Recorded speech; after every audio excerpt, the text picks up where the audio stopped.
Après l'installation des sondages, zones de fouille, toute une gamme d'objets matériels ont été trouvés sur le site d'Okigwa. Les matériels à dater seront envoyés dans les centres spécialisés comme au laboratoire de l'Institut fondamental d'Afrique noire, en Suisse ou ailleurs. Le professeur Elissa Diki, spécialiste du passé préhistorique et archéologue, nous décrit les outils du kit d'un archéologue. Le matériel que nous utilisons pour effectuer notre fouille, c'est des matériels en fait, qui constituent le kit d'un archéologue. Il s'agit principalement des roues, des roues qu'on utilise souvent pour cultiver, mais ce sont des roues usées, donc de petites roues que l'on utilise pour fouiller. Aussi nous avons les tamis. Les tamis sont utilisés pour tamiser le sol afin de trouver les petits objets qui n'ont pas pu être identifiés par les fouilleurs. Nous avons aussi les trouelles. Les trouelles, ce sont des trouelles qui sont souvent utilisées par les maçons. Et ces trouelles nous aident à déterrer en entièreté les objets, c'est-à-dire les vestiges du passé, sans les avoir cassés. Et aussi, nous avons aussi les niveaux. Les niveaux qu'utilisent souvent aussi les maçons. Les niveaux nous aident souvent à bien implanter le sondage, mais aussi à avoir des parois égales. Je crois que c'est presque ça. Nous utilisons d'autres objets élémentaires comme les décamètres, les machettes, etc. Divers objets ont été découverts au site Kigwa et ils datent de la période préhistorique et protohistorique. Nous avons trouvé différents éléments.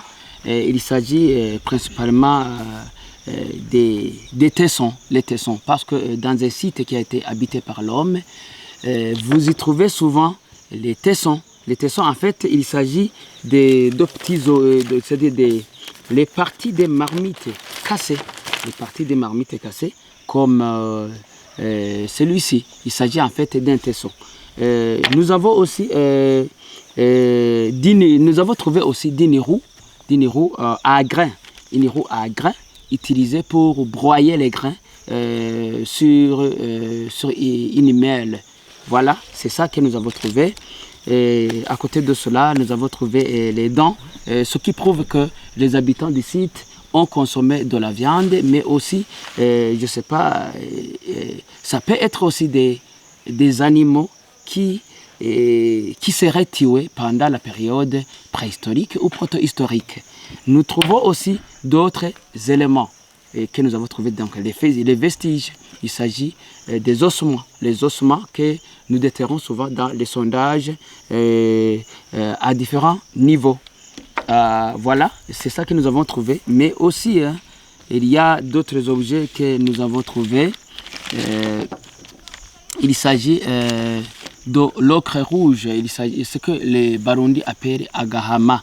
Il s'agit en fait d'une substance qui était utilisée pour se maquiller. Voilà. Mais aussi, il faut savoir que dans le temps historique, pendant la période monarchique du Burundi, l'ocre rouge était utilisée pour oindre le tambour Kagenda le jour de la fête des semailles. Et ce produit était aussi mélangé avec de l'huile. Voilà. L'accent particulier est à mettre sur le fait que l'ocre rouge provenait de ce site. C'est pourquoi dans tous les sondages qu'on implante ici, on y trouve ce produit que nous appelons ocre rouge. Et aussi, il était broyé ici même et on amenait à la cour royale le produit déjà fabriqué. Voilà. Et je crois que c'est ça. À côté de cela aussi, nous avons trouvé des scories. Les scories, donc c'est quoi? Il s'agit en fait des restes des restes de la métallurgie du minerai de fer. Et ici, comme on vous l'a déjà signalé, Les habitants du site étaient des rois rituels. Ils avaient tous les symboles. Et ils avaient aussi tous les objets qui symbolisent le pouvoir. Autrement dit, même les habitants de leur domaine venaient présenter leurs prestations ici dans le site. Et d'autres, c'est-à-dire les artisans, venaient fabriquer des outils ici même comme les lances et autres. C'est pourquoi alors nous y trouvons des scories, donc ce que les Barundi appellent Ingamba. Après la collecte de tous les matériels issus de la fouille, les étapes qui suivront seront centrées sur l'interprétation des résultats et la datation par radiocarbone. Après cette fouille archéologique, nous allons procéder par l'interprétation de ces objets matériels que nous avons trouvés. Nous allons les analyser, les interpréter et vers la fin, nous allons les dater et nous allons trouver les dates exactes de leur dépôt ici dans le site d'Okigwa. Laurent Hakizimana, étudiant en Master 1 socio-anthropologie, dont le sujet de mémoire est intitulé « Exploitation touristique et archéologique du site de Kigwa de la commune Gishubi », nous explique le choix de ce site. Je suis en train de collecter les données archéologiques. C'est pourquoi vous voyez, c'est pourquoi nous sommes ici pour faire des fouilles. Nous faisons des fouilles dans le sous-sol pour trouver différents restes.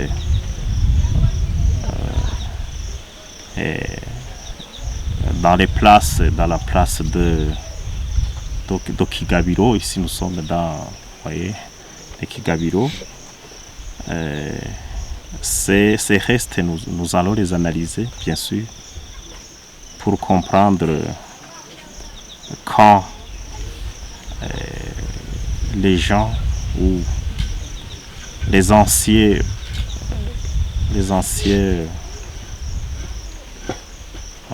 ritualistes ont vécu dans son milieu. C'est ça que nous sommes en train de chercher ici. Il n'a pas manqué d'adresser ses remerciements à tous ceux qui participent dans le financement de ces recherches. Je remercie beaucoup. Je remercie beaucoup, en particulier, plutôt en général, le gouvernement du Burundi, et en particulier le gouvernement, plutôt en particulier, je remercie l'Université du Burundi et le centre CREAX, parce que ils m'ont aidé à faire ces recherches-là. Le spécialiste en archéologie rend hommage au gouvernement du Burundi et à l'Université du Burundi pour leur volonté de redynamiser ce site historico-touristique et d'autres qui sont en voie de disparition. La première chose est de remercier l'Université du Burundi qui finance les projets du genre. Ça, c'est la première chose. La deuxième chose, nous remercions aussi, d'ailleurs, ce que nous devrions faire avant même l'Université du Burundi, le gouvernement du Burundi, qui accepte de financer de tels projets, qui rentrent dans les projets de développement durable. Et aussi au ministère de la Culture, essayer de promouvoir les sites liés de mémoire qui sont actuellement en état de dégradation. Comme vous le constatez maintenant, ce site est envahi par les cultivateurs.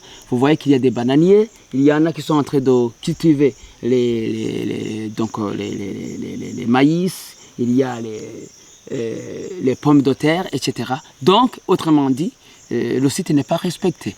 Et ce n'est pas ce site seulement. Il y en a d'autres, comme le site du Burunga, qui est en voie de disparition à cause de négligence, disons de la négligence de certains responsables, ou bien de certains responsables des domaines, disons des sites liés de mémoire.